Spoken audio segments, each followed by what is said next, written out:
I caught my husband with his hands buried in my brother's bride's wedding dress 4 hours after she promised to love him for the rest of her life.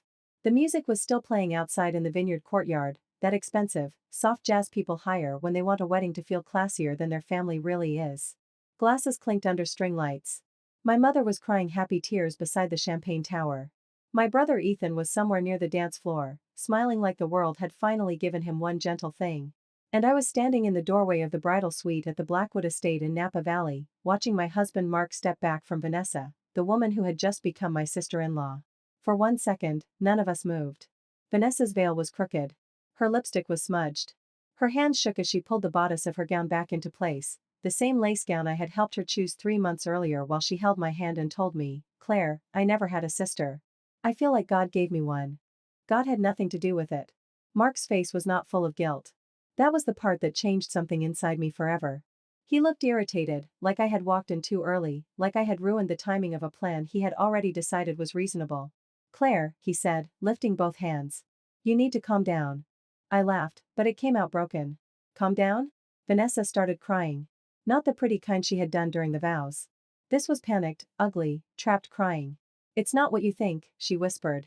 I stared at her white dress, then at my husband's wedding ring, then at the little silver Mrs. Whitman hanger on the closet door that still held her reception dress.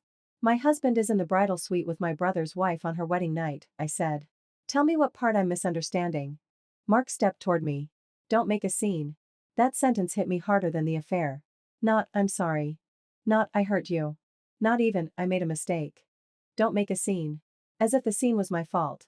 As if the betrayal had no shape until I gave it a voice. Behind me, the hallway door opened. Ethan appeared with his bow tie loosened and a half-empty glass of bourbon in his hand. He had come looking for his bride.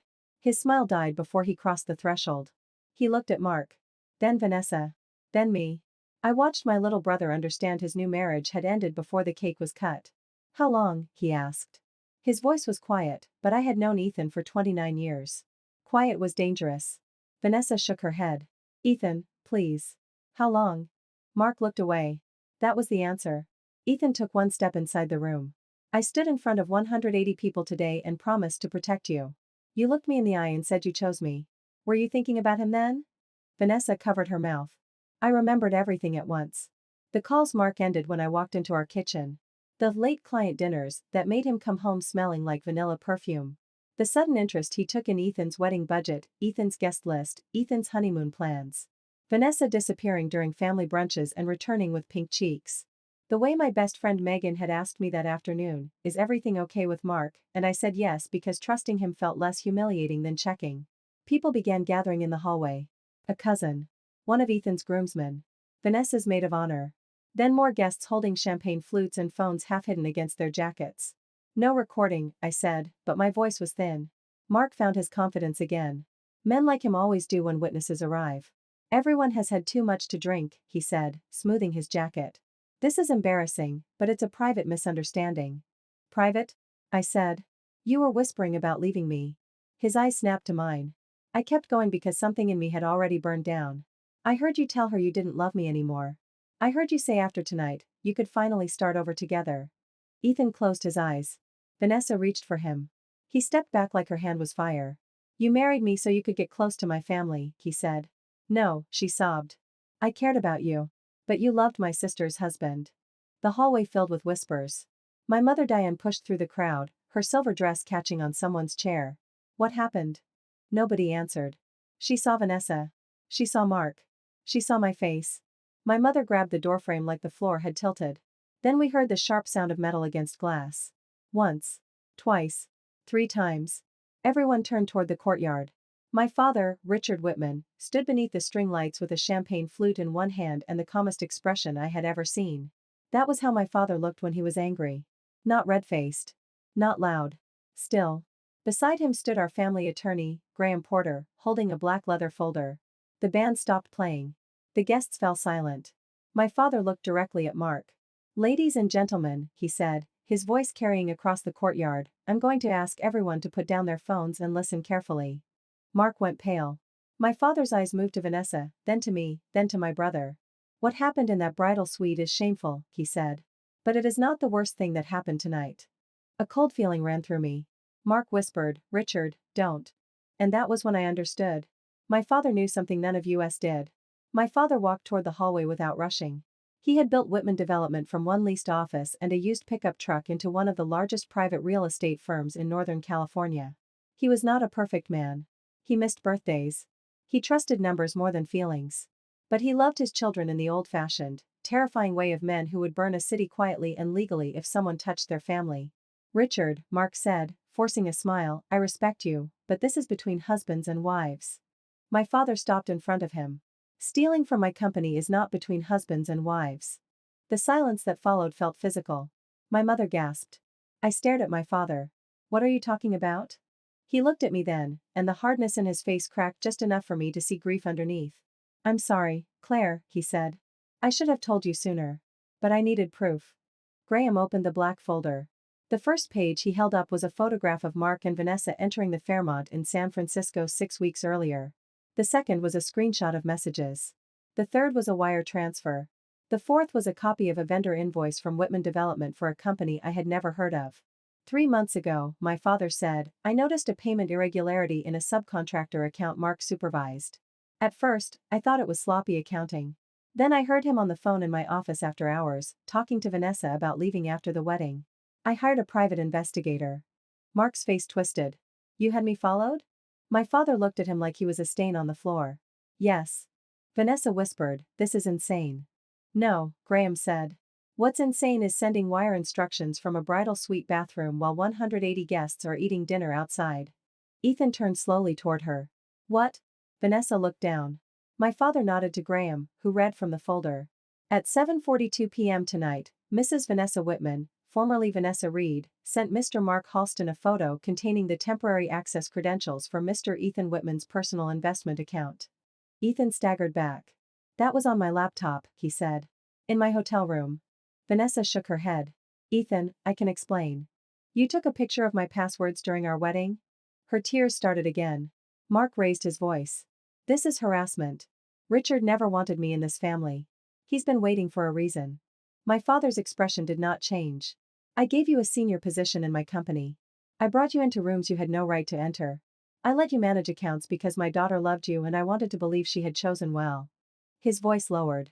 And for 14 months, you used shell vendors to divert $620,000 from Whitman Development. Someone in the hallway cursed under his breath. My knees felt weak. $620,000. The number sounded impossible. Mark was not a reckless man. That was what made him dangerous. He had always been smooth. Controlled. Clean shirts, clean car, clean smile. He remembered names. He gave waiters generous tips when people were watching. He bought flowers after arguments and placed them on the kitchen counter like receipts proving he was good. I had spent 7 years married to a man who knew exactly how to look innocent. That's a lie, Mark said. Graham slid another paper from the folder. It's not. The invoices were routed through Halston Strategic Solutions, incorporated in Delaware by your college roommate. Payments were then moved to an account in Panama and a Nevada LLC. The crowd had gone completely silent. My mother covered her mouth. My brother's face looked carved from stone. Then my father looked at me. And Claire, he said softly, there's more. I didn't want more. I wanted the night to stop. I wanted to be 24 again, before I met Mark at a charity auction where he spilled wine on his shirt and made me laugh until my ribs hurt.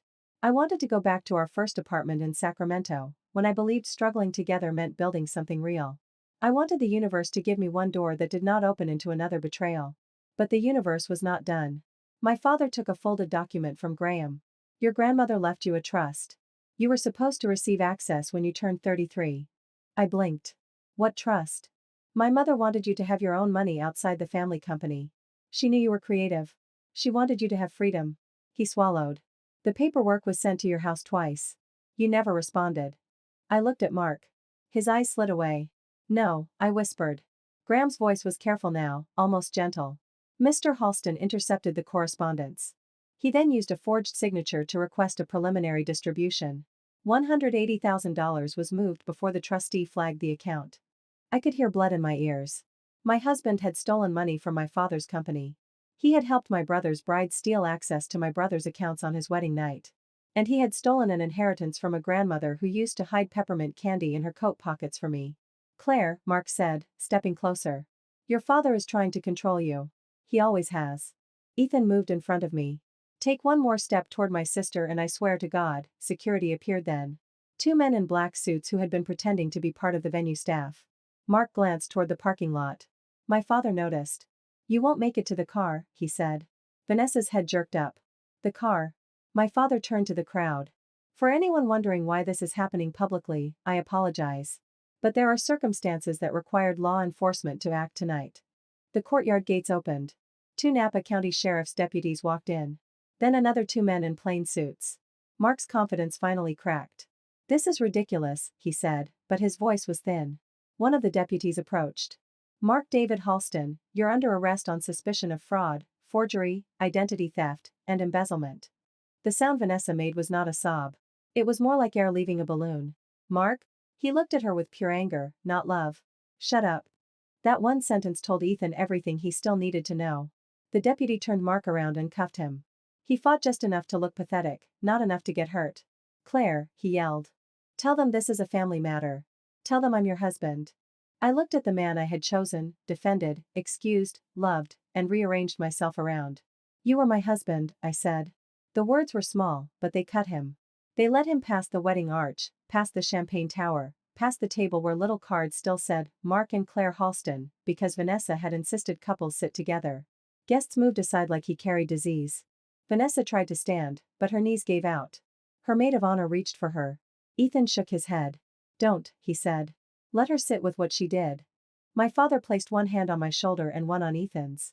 Nobody hurts my children and walks out with a suitcase, he said. That was when I noticed the suitcase. A security guard rolled it in from a side entrance. Then another.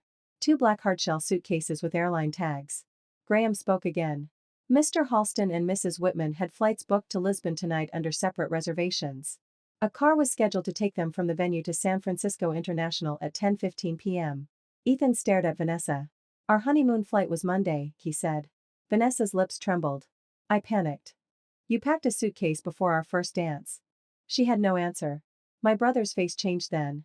He stopped looking heartbroken and started looking like someone watching a stranger wear the skin of the person he loved.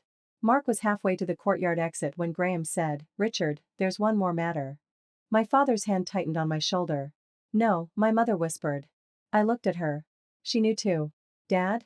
I said. Graham removed a final document from the folder. It had a blue logo at the top. An insurance company. My name beneath it. My father turned to me with a face that had lost all color. Claire, he said, yesterday, Mark took out a life insurance policy on you. The world narrowed. I heard Ethan say, what? I heard Vanessa whisper, no, I heard the deputy stop walking. Graham continued, every word landing like a stone dropped into water. The policy was worth $2.5 million. The beneficiary was not Mark personally. It was a consulting company tied to him. The policy had an accelerated clause attached to a travel accident rider. My mouth went dry. A travel accident? Graham nodded. According to his calendar, Mark had booked a private anniversary trip for you next weekend. A small plane from Napa to Lake Tahoe. I remembered him mentioning it 2 days earlier while brushing his teeth. You deserve a break, Claire. Just us. No family, no stress. At the time, I had felt guilty because I wasn't excited. Now my skin went cold. Ethan lunged at Mark so fast 2 security guards barely caught him. You were going to kill my sister. Mark yelled back, that's not what it was. My father stepped between them, his voice like ice. Then explained the emails to the broker asking whether the policy would pay if the insured died before 33. My 33rd birthday was in 12 days. The courtyard blurred. For 7 years, I had worried my husband might stop loving me. I had never thought to worry he might profit from my death. Vanessa stood suddenly, trembling. I didn't know about that, she said. I swear I didn't know about the insurance. Ethan laughed once, sharp and dead. But you knew about my account. She looked at the floor. You knew about leaving tonight, he said. You knew about stealing. You knew about my sister being humiliated in front of everyone. Vanessa wiped her face with the heel of her hand, smearing mascara across her cheek. Mark told me your family would ruin me. He said if I backed out, he'd tell everyone I trapped you for money. He said he had everything under control. And you believed him because it benefited you. She looked at Ethan then, and maybe for the first time all day, she seemed like a real person instead of a bride in a beautiful costume. I'm sorry, she whispered. Ethan's eyes filled, but he did not let the tears fall. You don't get to use that word tonight. The deputies took Mark away. This time, he did not call my name. He called my father's. You think you won? Mark shouted. You think this ends here? I know things about your company, Richard. I know things about your family. My father looked at him. Yes, he said. And now so does the district attorney. They led Mark through the gates. The music never started again. The wedding ended the way big lies often end in rich families, not with screaming, but with silence, whispers, and the terrible scrape of chairs being pushed back by people desperate to leave before they became part of the story. My mother asked the guests to go home. My father thanked them for coming, which was absurd and somehow exactly like him. Vanessa sat alone on a gold reception chair, still in her wedding dress, her bouquet crushed beneath someone's shoe. Ethan took off his wedding ring and placed it on the sweetheart table. Not threw it. Placed it. That hurt more. I could not cry yet. My body had decided survival was more important. Megan found me near the hallway and wrapped a shawl around my shoulders. Come with me, she whispered. But I looked toward my brother. He was staring at the cake, a 5-tier almond buttercream masterpiece Vanessa had spent 3 weeks discussing. The topper still showed 2 gold letters. ENV. I walked over and stood beside him. I'm sorry, I said. He shook his head. Don't. I brought Mark into the family. I brought Vanessa. We stood there, 2 ruined siblings under $40,000 worth of flowers. Then Ethan said, Did you know? I turned to him. No, I didn't either. That was when I finally cried. Not because Mark had cheated. Not even because he had stolen from me. I cried because my brother and I, who had grown up hiding under the same kitchen table during our parents' worst arguments, had both built homes with people who studied us, copied the language of love, and used it as a key. We had not been foolish. We had been targeted. That distinction saved me later. But not that night. That night, my father drove me home himself. In Pacific Heights, where the bookshelves still held old design magazines and a framed photo of Ethan carrying me on his back at Disneyland when he was 10 and I was 13 because I had twisted my ankle and refused to miss the fireworks. My mother helped me out of my dress. A mother should not have to unzip her daughter from the outfit she wore to witness the death of her marriage. I sat on the edge of the bed while she removed the pins from my hair one by one. I should have seen it, I said. She knelt in front of me. No. He should not have done it. I wanted to believe her. At 2:17 a.m., Ethan knocked on my door. He had changed out of his tuxedo into sweatpants and an old Stanford hoodie. He looked 16 again. Can I sleep on the floor? He asked. I moved over. He sat on the rug beside my bed the way he used to when thunder scared me and he pretended he was only there because my room had better snacks. For a long time, neither of us spoke. Then he said, I hate that part of me still wants to know if any of it was real. I turned toward the ceiling. Me too. Do you think they laughed at us? I closed my eyes. I think they depended on us being kind. That sentence stayed between us until morning. The first week after the wedding, the story leaked anyway. Of course it did. Someone had recorded my father's speech before he asked them to stop. Someone else filmed Mark being arrested beside the Champagne Tower. By Monday, a blurred clip was bouncing around local gossip accounts under captions like, Napa wedding from hell, and, bride caught with groom's brother-in-law. The internet did what the internet does. It turned our worst night into content. People argued about whether I should have exposed them sooner. Whether Ethan should have punched Mark. Whether Vanessa was a victim or a gold digger. Whether rich people deserved privacy. Whether my father was a hero or a control freak. I watched 3 minutes of it and vomited. Then I deleted every app from my phone. Mark tried calling from jail. I did not answer. He sent messages through his attorney. I did not read them. Vanessa's parents came to our house on Thursday. Her mother cried in my mother's living room and said Vanessa had lost herself. My mother, who had hosted Vanessa's bridal shower and given her pearl earrings from our family collection, listened without blinking. Then she said, Your daughter did not lose herself. She showed herself. They left after 9 minutes. Ethan filed for annulment. I filed for divorce. My father's company launched a full forensic audit. Every day brought something new. A shell company. A forged signature. A deleted email recovered. A hotel receipt. A message from Mark to Vanessa saying, after Napa, we'll be free. A message from Vanessa to Mark saying, I can get Ethan's access during the reception. He trusts me with everything. That one hurt my brother the most. He printed it and stared at it for almost an hour. He trusted me, she had written. That was the weapon. Not beauty. Not sex. Not money. Trust. In the second week, the district attorney added charges after investigators found correspondence about the life insurance policy. Mark's defense claimed it was financial planning. My father's lawyers called it premeditation. I tried not to think about the small plane to Tahoe, the mountain weather, the easy headline. Couple dies in tragic crash days before wife's birthday. Sometimes, in the middle of the afternoon, I would imagine him standing at my funeral, accepting condolences with red eyes and clean hands. That image did something to me. It turned my grief into anger. Not loud anger. Useful anger. I started showing up. For meetings. For statements. For court dates. For my own life. The first time I saw Mark again was at a preliminary hearing 6 weeks after the wedding. He wore a navy suit and no wedding ring. I wore black. He looked thinner, but not broken. Men like Mark never believe consequences are real until they run out of exits.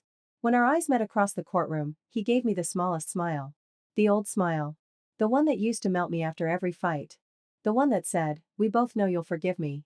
I smiled back. Then I turned to the prosecutor and said, "I'm ready." Mark's smile vanished. The hearing was supposed to be procedural. It became the beginning of his collapse. Because Vanessa had made a deal. No one told us until she walked in. She looked nothing like the bride from Napa. No extensions. No spray tan. No diamonds. Just a gray blazer, pale skin, and eyes that refused to meet Ethan's. I felt him stiffen beside me. "What is she doing here?" he whispered. Graham leaned close. "She's cooperating." Vanessa took the stand and told the court Mark had approached her 9 months before the wedding. She said their affair began when Ethan brought her to a company holiday party. She said Mark told her I was cold, controlling, and planning to leave him. He told her Ethan was weak, that the Whitmans hoarded money, that she deserved more than a quiet life with a man who would always put his family first. Then she said something I did not expect. "Mark told me Claire's trust was the first step," she said. "He said once he had enough cash moved, we could start over. He said Ethan's accounts would buy us time." The prosecutor asked, "Did he ever discuss Mrs. Halston's life insurance policy with you?"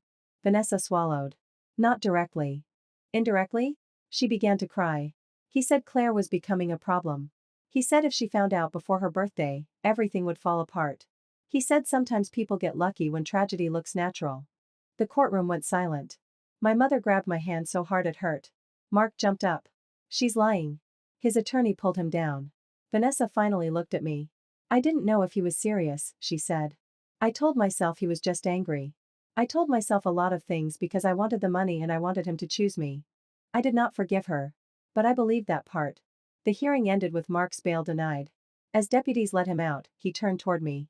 "You think your family saved you?" he hissed. "Ask your father what he buried to build that company." My father did not flinch. But I saw Graham's jaw tighten. For the first time, fear shifted direction. Not fear of Mark. Fear of what else he might drag into the light. That night, I found my father alone in his study, surrounded by old files and untouched coffee. "Is there something I need to know?" I asked. He looked older than he had at the wedding. "There are things Mark misunderstood." "That's not an answer." My father leaned back. "When I started the company, I made deals with people I should not have trusted. Nothing illegal that I know of. But ugly? Yes. Mark found old correspondence and thought he could use it as leverage." "Could he?" My father looked at me for a long moment. Then he opened a drawer and took out a sealed envelope. "I was going to give this to you after your birthday. Inside were documents transferring part of my grandmother's trust into I never knew existed. I didn't want you trapped," he said. "Not by Mark. Not by me. Not by the Whitman name." I stared at the papers. All my life, I thought my father respected Ethan more because Ethan worked in finance and I designed interiors. Ethan understood acquisitions, zoning, investment structures. I understood light, space, color, how a room could make a person feel safe. Mark had used that insecurity against me for years. "Your family treats your work like a hobby. You're lucky I take you seriously. Without me, you'd still be Richard Whitman's decorative daughter." I looked at my father. "Why didn't you tell me?" "Because I thought protecting you meant controlling the timing." I laughed once, without humor. "That's still control." He nodded. "Yes. It was the first time I ever heard my father admit something without defending it." "I'm sorry," he said. Those 2 words from Richard Whitman felt almost as shocking as the arrest. I took the envelope. "I don't want to be protected like a child anymore." "You won't be." That was the night another twist began, though I did not understand it yet. Because buried inside my grandmother's trust documents was a clause Mark had missed. If anyone attempted to access, redirect, or benefit from the trust through fraud, the trustee had authority to release all related evidence to law enforcement and civil court. Including communications. Including surveillance. Including financial partners. Including everyone who helped. Mark had thought he was robbing a soft target. He had triggered a trap set by a dead woman who trusted lawyers more than husbands. My grandmother had been sweeter than peach pie and sharper than broken glass. The civil case began 3 months later. By then, the wedding scandal had faded online, replaced by newer disasters, newer humiliations, newer strangers to judge. But in court, nothing had faded. Mark's accounts were frozen. His shell companies were exposed. The false vendors led to two other executives who had quietly helped him approve invoices. One resigned. One was indicted. A broker lost his license for pushing through the insurance policy without proper verification. The private pilot Mark had contacted admitted Mark had asked strange questions about weather-related liability and whether passenger insurance claims were complicated after small aircraft crashes. Every detail made me feel sick. Every detail also made me freer.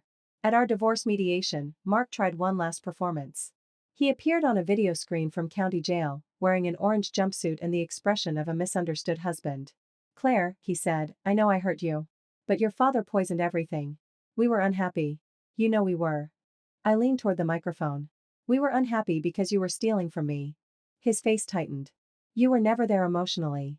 You were planning my funeral." His attorney whispered something off camera. Mark changed tactics. "I loved you." I looked at him for a long time. Then I said, "Love doesn't forge signatures. Love doesn't sleep with my brother's bride.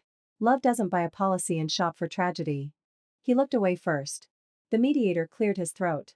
The divorce was finalized 19 minutes later. I walked out of the building into sunlight so bright it made my eyes water. Ethan was waiting on the steps with 2 coffees. "Single?" he asked. I took one. "Legally alive and financially unmurdered." He smiled for the first time in weeks. "That's a strong brand." We sat on the courthouse steps like teenagers skipping class. I looked at him. "How are you really?" He watched traffic move along the street. "I miss the version of her I invented." That was the most honest thing either of us had said. "I miss the version of him I defended," I said. Ethan nodded. "Do you think we'll ever trust anyone again?" I took a sip of coffee. "Maybe. But next time, background checks before cake tastings." He laughed. It was small. It counted. A year after the wedding that never became a marriage, Mark pleaded guilty to multiple counts of fraud, forgery, and conspiracy. The attempted insurance scheme was harder to prosecute as attempted murder, but the evidence helped strengthen the financial charges and destroyed any sympathy he hoped to get. He was sentenced to prison. Not forever. Not as long as my nightmares wanted. But long enough. Vanessa pleaded guilty to lesser charges and testified against him. Ethan's annulment was granted on grounds of fraud. She moved out of California after the sentencing. Someone said she was living with an aunt in Arizona.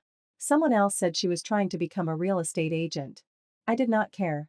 Ethan never spoke to her again. Whitman Development changed after that. My father installed stricter audits, outside compliance officers, and a rule printed in every conference room: trust is not a control system.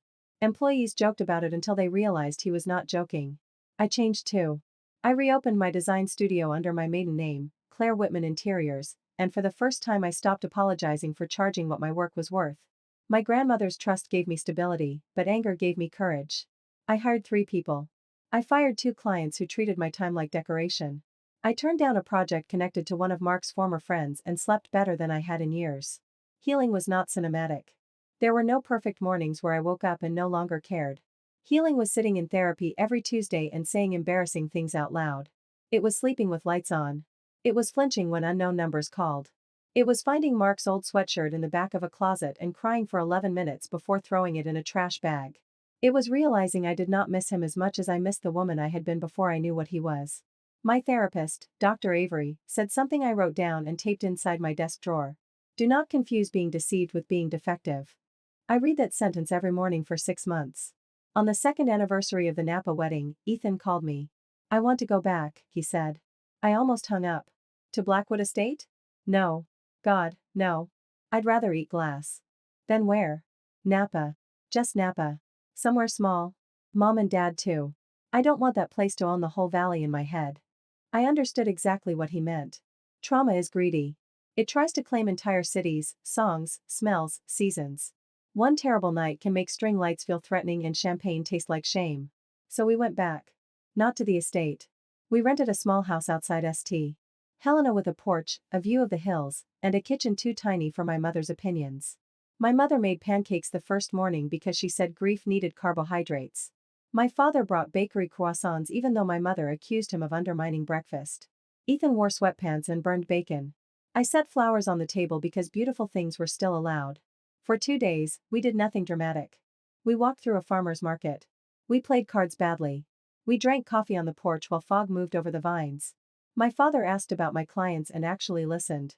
Ethan told a story about a date he had gone on with a woman who spent 20 minutes explaining cryptocurrency to him while mispronouncing escrow. You going to see her again? I asked. No, he said. But I respected the confidence. We laughed. Real laughter.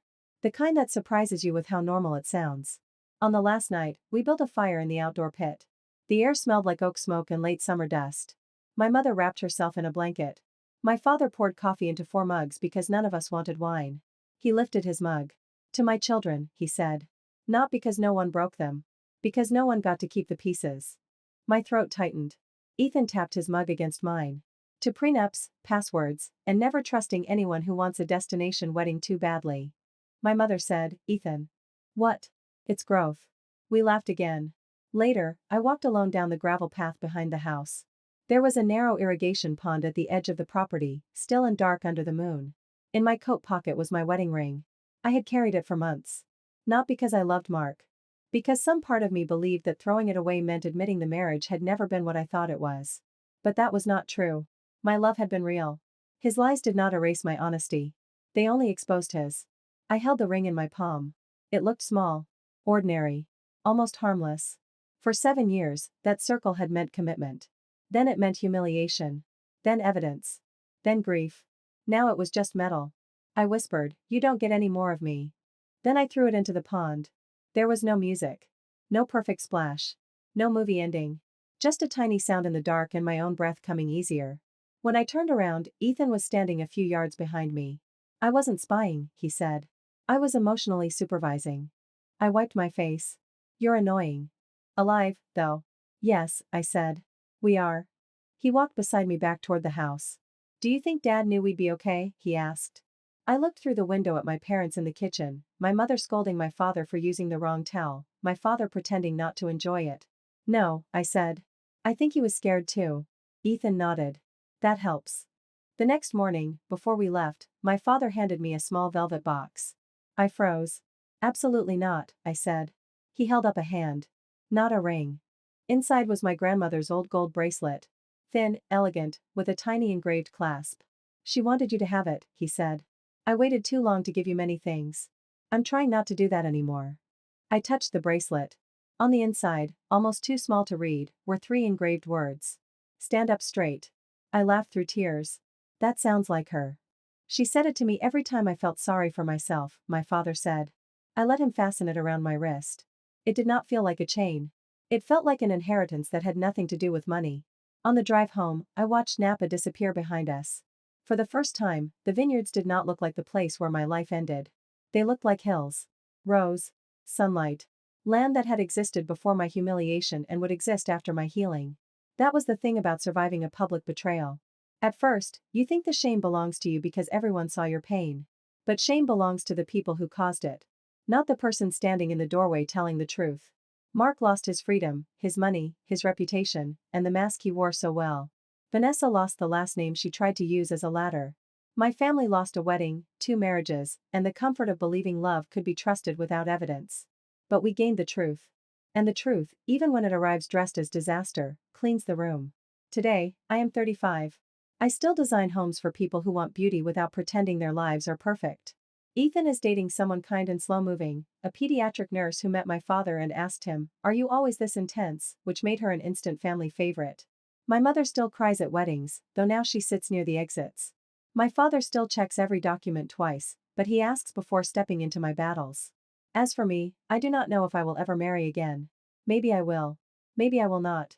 But I know this, I no longer mistake secrecy for romance, control for protection, or charm for character. When people ask whether I still believe in love after what happened, I say yes. But not the kind that hides in bridal suites. Not the kind that steals passwords during wedding receptions.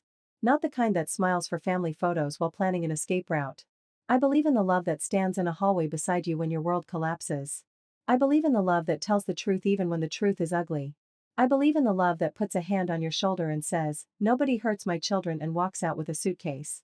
I believe in the love that sits on your bedroom floor at 2:17 a.m. because you are both too broken to sleep alone. I believe in the love that goes back to Napa, not to remember the betrayal, but to reclaim the view. That night at Blackwood Estate, when my father tapped a glass and stopped the music, he did not just expose my husband and my brother's bride. He reminded us who we were when the performance ended. A real family is not the one that avoids scandal. It is the one that stands up when someone tries to destroy its own. My name is Claire Whitman. I survived the worst wedding toast of my life. And when the music went silent, I finally heard the truth.